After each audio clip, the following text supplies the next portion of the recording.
Bem-vindos à exposição Mar de Identidades, Tesouros Numismáticos da coleção Gulbenkian. Para esta exposição selecionámos 58 moedas da coleção numismática de Carlos Gulbenkian, através das quais contamos a forma como os povos que construíram a história do Mediterrâneo Antigo reconstruíram, moldaram e às vezes reinventaram as suas próprias identidades. Para nos guiarem nesta exposição, temos duas figuras marcantes da numismática grega antiga, a ninfa aquática Artusa e o deus Hermes. Artusa é uma ninfa que tem uma história ligada às origens da cidade de Siracusa, uma das principais cidades do Mediterrâneo Antigo, e que tem ela própria na sua origem uma história de migração.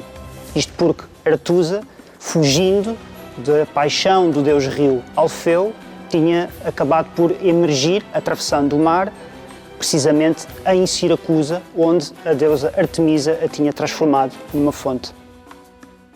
A outra figura que nos acolhe nesta exposição é o deus Hermes, mensageiro dos deuses e protetor dos homens e das mulheres nas suas viagens, tanto neste mundo como no além.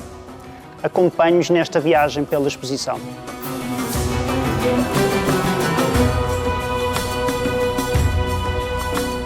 Neste primeiro núcleo, dedicado à identidade e memória, abordamos a forma como a moeda serviu de veículo para a identidade das cidades e povos que a cunhavam, através de dois temas, o tema dos nomes e o tema dos mitos fundacionais.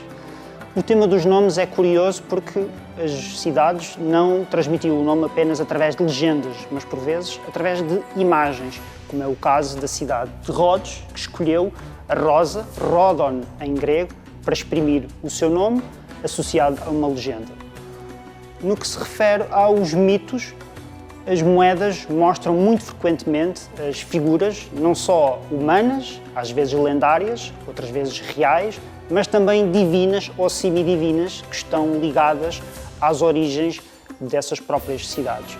O caso de Cortona é, por exemplo, um caso bastante curioso, porque nela vemos a coexistência de duas narrativas paralelas. A narrativa de um fundador humano, Michel de Ripos, por um lado, e, por outro, do herói Heracles.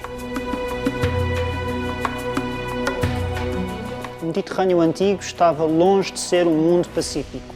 Neste segundo núcleo, falamos sobre a luta pela hegemonia em que se envolveram três povos, três potências que disputaram entre si o controle pelo Mediterrâneo Central: Roma, Siracusa e Cartago.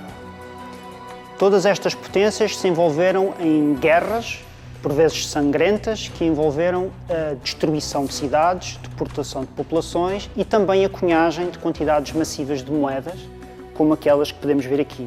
Moedas que foram usadas como suportes de propaganda política, mas também veículo de sinais identitários, e moedas que mostram a propaganda, a contrapropaganda, os reveses e os avanços das várias guerras. A moeda não poderia servir de suporte de identidade e propaganda se não tivesse ao seu serviço excelentes artistas. E neste terceiro núcleo da exposição, a arte e retrato na moeda grega, é precisamente isso que pretendemos abordar. E a qualidade do trabalho artístico é particularmente visível na forma como deuses e homens e também mulheres eram representados na moeda grega. Temos até a sorte, em algumas cunhagens, de saber o nome dos gravadores que criaram verdadeiras obras de arte. É o caso, por exemplo, de algumas moedas de Siracusa, em que surge representada uma vez mais a ninfa Artusa. Há também casos em que desconhecemos o gravador, mas a qualidade do trabalho é ainda assim notável. Notável pela forma como se investe na representação dos cabelos, dos tocados e pelo modo como se explora a figuração da face, frontal, de perfil, a 3/4. Gradualmente, nota-se uma transferência do investimento artístico da figuração de deuses para a figuração de monarcas vivos, mas também a caminho da divinização. Tal como o território, a língua e os costumes, também a religião eram um dos principais fatores identitários dos povos que habitaram o Mediterrâneo Antigo.